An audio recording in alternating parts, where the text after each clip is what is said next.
ஆதியாகமம் புஸ்தகத்தில் 7ஆம் அதிகாரத்தினுடைய 4வது வசனத்தை நாம் வாசிக்கலாம். ஆதியாகமம்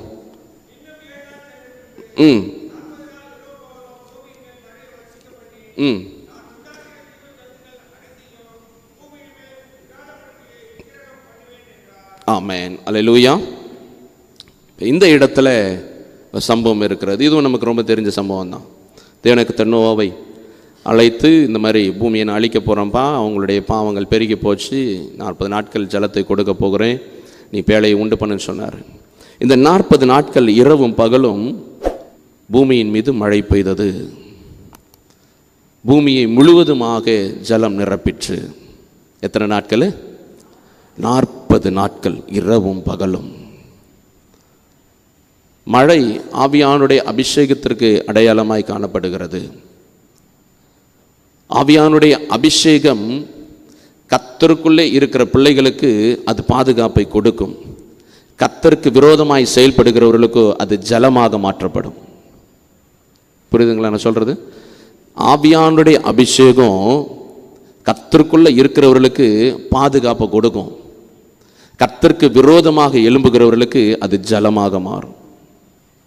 இட் மீன்ஸ் அது அவர்களை அழித்து போடுகிறதான ஒரு சம்பவத்திலே அவர்களை தள்ளி கொண்டு போகும், ஒன்றுமில்லாமல் போகும்படி செய்யும். இந்த 40 நாட்கள் இரவும் பகலும் மழை பெய்கிறது. பூமி எங்கும் ஜலம்தான் இருக்குது. யோசிச்சு பாருங்க, இப்போ பூமியில் முழுவதுமாக அந்த இருள் போன்றதான காரியங்கள் தான் இருந்திருக்கும். அந்த அலைகளின் சத்தங்கள் தான் இருக்கும், தண்ணீருடைய சத்தம் தான் இருந்திருக்கும். இந்த 40 நாட்களும் ஜலம் போன்றதான பிரச்சனைகள், ஜலம் போன்றதான காரியங்கள் அங்கும் இங்குமா நம்மளுடைய காரியத்தை அலைப்பாய செய்கிறதாய் காணப்படும்.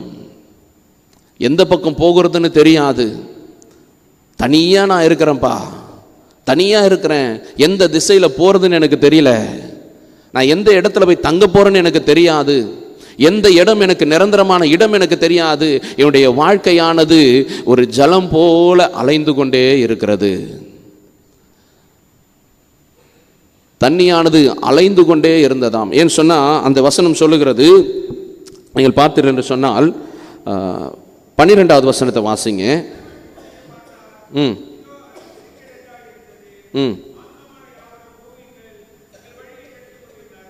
8:1 வாசிங்க ஐயா, தொடர்ந்து.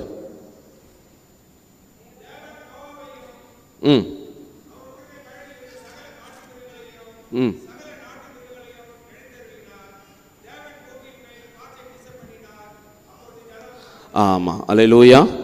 ஸோ அப்பொழுது ஜலம் அமர்ந்ததுன்னு சொன்னால் அதுக்கு முன்னாடி வரைக்கும் ஜலம் எப்படி தான் இருந்திருக்குது? அலைகளே அப்படியே இருந்திருக்குது, கொந்தளிப்பாக இருந்திருக்கும், பயங்கர இறைச்சலாக இருந்திருக்கும், பயங்கர போராட்டமாக இருந்திருக்கும். இதுக்கப்புறம் நம்மளுடைய வாழ்க்கை என்ன ஆக போகிறது? ஒரு பெரிதான ஒரு கேள்விக்குறி. இந்த பூமியிலேயே நாம் 8 பேர் தான் இருக்கிறோம், இருந்தவங்க எல்லாரும் முடிஞ்சிட்டாங்க. தண்ணியில எல்லாம் மிதக்கிட்டு இருந்திருக்கோம் இல்லையா? மறிச்சு போய் எல்லாருடைய பாடி என்ன பண்ணியிருக்கோம்? மறித்து போய் தண்ணியில் மிதக்கிட்டு இருக்கோம். தேசம் முழுவதும், உலகம் முழுவதும் பயங்கர துர்நாற்றமாக இருந்திருக்கும். இந்த துர்நாற்றமான உலகத்தில் எப்படி நான் வாழ முடியும்? இந்த அசிங்கமான உலகத்தில் எப்படி நான் வாழ முடியும்?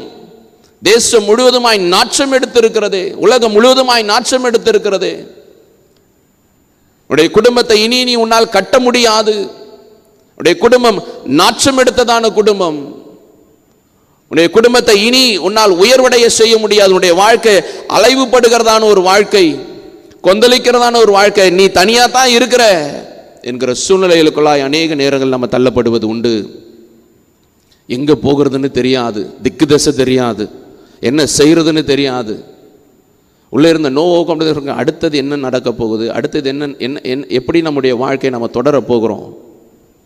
உள்ளே எங்களை அடைச்சிட்டீங்க, எங்களால் திறக்கணும்னு நினச்சா கூட என்ன பண்ண முடியாது, திறக்கவே முடியாது. ஏன்னா கதவை அடைச்சது ஆண்டவர். அநேக நேரம் நம்ம நினைப்போம், ஆண்டவரே ஏன்பா கதவை அடைச்சிட்டீங்க? கதவு அடைக்கப்பட்டது நல்லது. அல்லேலூயா. அநேக நேரத்திலே கதவு அடைக்கப்படுகிறது நல்லது. ஏன்? அந்த கதவு திறந்தா உனக்கு தான் பிரச்சனை, உனக்கு தான் போராட்டம். சில நேரங்களில் கதவு, ஆண்டவரே இந்த வாசல் எனக்கு திறந்திருக்கும்னு நினைச்சேன், இந்த நன்மை எனக்கு வந்து கிடைக்கும்னு நினைச்சேன், எனக்கு கிடைக்கல.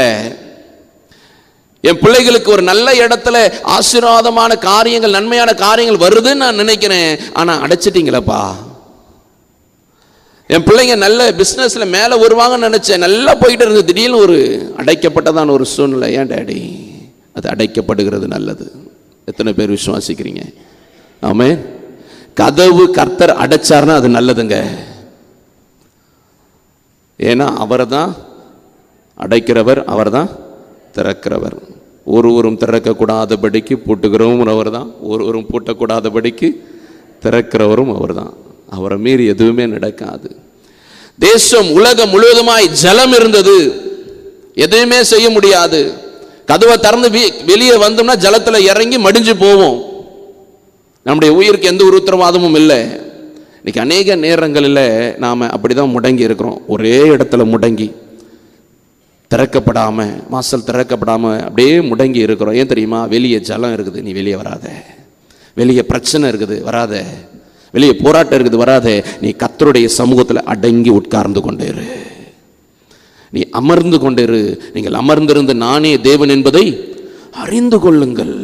நான் ஏன் அதை செய்திருக்கிறேன்னு சொல்லிட்டு உட்கார்ந்து பார்த்தாதான் உன்னால தெரிந்து கொள்ள முடியும். என்னுடைய சமூகத்தில் உட்காராமலேயே ஆண்டவரே ஏன் கதவு அடைக்கப்பட்டு இருக்கிறது? 40 நாட்கள் எப்படிப்பா? 40 நாட்கள் எந்த நன்மையும் கிடைக்கலையே. ஆண்டவர் சொல்லுகிறார், 40 நாட்கள் உனக்கு கிடைக்கல, பரவாயில்ல, 40வது நாளில் உனக்கு பெரிய அதிசயத்தை நான் வைத்திருக்கிறேன். அல்லேலூயா. 40வது நாளிலே உனக்கான வாசலை நான் நிச்சயம் திறப்பேன். நீ அதற்கு கொஞ்சம் அமைதியா உட்கார்ந்துட்டு இருக்கணும். புலம்பாத. வெளியே என்ன நடக்குதோ, அவங்களுக்கு என்ன நடக்குதோ, இவங்களுக்கு என்ன நடக்குதோ, அவங்களுக்கு என்ன பிரச்சனை, இவங்களுக்கு என்ன பிரச்சனை, ஆண்டவருடைய சமூகத்தில் அமைதியாக உட்காந்துட்டு. இவங்க உள்ளே இருந்தவங்க ஆண்டவரோட மட்டும்தான் பேசிட்டு இருப்பாங்க. நோவா தான் செஞ்சிருப்பார். ஆண்டவரே நீங்கள் சொன்னீங்க, எல்லாத்தையும் செஞ்சு முடிச்சு இப்போ உள்ளே உட்காந்தாச்சு, இப்போ நாங்கள் என்ன பண்ணோம்? ஏன் கூட பேசு, நீ என்னோட உறவாடி கொண்டுரு. நீ மட்டும்தானே இப்போ என்கிட்ட பேசிட்டு இருந்தேன், இப்போ குடும்பமாக உட்காந்து என்னோட பேசுங்க, குடும்பமாக உட்காந்து என்னோட உறவாடுங்க. 40 நாள் எந்த நன்மையும் நடக்கலப்பா, வெளியே என்ன நடக்குது, என்ன சூழ்நிலை நடக்குது, அதெல்லாம் உனக்கு தேவையில்லை, நீ என் கூட உட்கார்ந்தா போதும். ஆமே. ஆண்டவருக்கு முன்பதாக உட்கார நேரம் இல்லைன்னா சில நேரத்தில் கதவை அடைச்சிருவார். ஏன் தெரியுமா? நம்ம அவரோட உட்காரணும். அதுக்காகவே கதவை அடைப்பார், அதுக்காகவே கதவை அடைச்சி வைப்பார். ஏன்? அது திறக்கிற வரைக்கும் நீயும் நானும் மட்டும்தான் இருக்கணும், வேற யாருக்கும் அந்த இடத்துல இடம் வேண்டாம். ஆமென். இந்த 40வது நாள் முடிவில் வசனம் சொல்லுகிறது 8:1, தேவன் பூமியின் மேல் காற்றை வீச பண்ணினார், ஜலம் அமர்ந்தது. நான் சொல்லுவேன் ஆண்டவருடைய நாமத்தினாலே, இந்த வருடத்தினுடைய 40வது நாள் முடிவில் உங்களுக்கு முன்பதாய் வீசப்பட்டு கொண்டு இருக்கிறதான ஜலம், உங்களை மூழ்கடிக்கும்படியாக எழும்பி நிற்கிறதான ஜலங்கள், உங்களை அலைக்கழிக்கும்படியாக எழும்பி நிற்கிறதான காரியங்கள் இயேசுவின் நாமத்தினாலே அமருகிறது. ஆமென், ஆமென், அல்லேலூயா. அதான் கர்த்தர் சொல்கிறாரு, 40வது நாள் முடிவில் கோலியாத்தை, தாவீதை கொண்டு கோலியாத்தின் சிறை சேதை பண்ணினார். இந்த 40வது நாள் முடிவில் ஆண்டவராகிய கர்த்தர் சொல்லுகிறார், நான் உனக்கு முன்பதாக அமர்ந்த மெல்லிய காற்றை வீச பண்ணுகிறேன். அல்லேலூயா. அமர்ந்த மெல்லிய காற்றானது உன்னுடைய குடும்பத்திற்கு நேராக வீசப்படும் பொழுது அது உனக்கு குடும்பத்தில் இருக்கிறதான எல்லா பிரச்சனைகளையும் அமர செய்கிறதா இருக்கிறது. இனிமேட்டு அது எழுந்துக்க வாய்ப்பே கிடையாது. அல்லேலூயா, அல்லேலூயா. எழுந்துக்க வாய்ப்பே இல்லை. அதை நான் அமர பண்ணுவேன். அதுக்கு நீ செய்ய வேண்டிய காரியம், இந்த 40 நாட்களும் எதை பத்தியும் யோசிக்காம என் பாதத்தில் உட்கார்ந்து காத்து கொண்டிரு. நிச்சயம் உன்னுடைய வாழ்க்கையில ஜலம் அமரும். ஆமென்.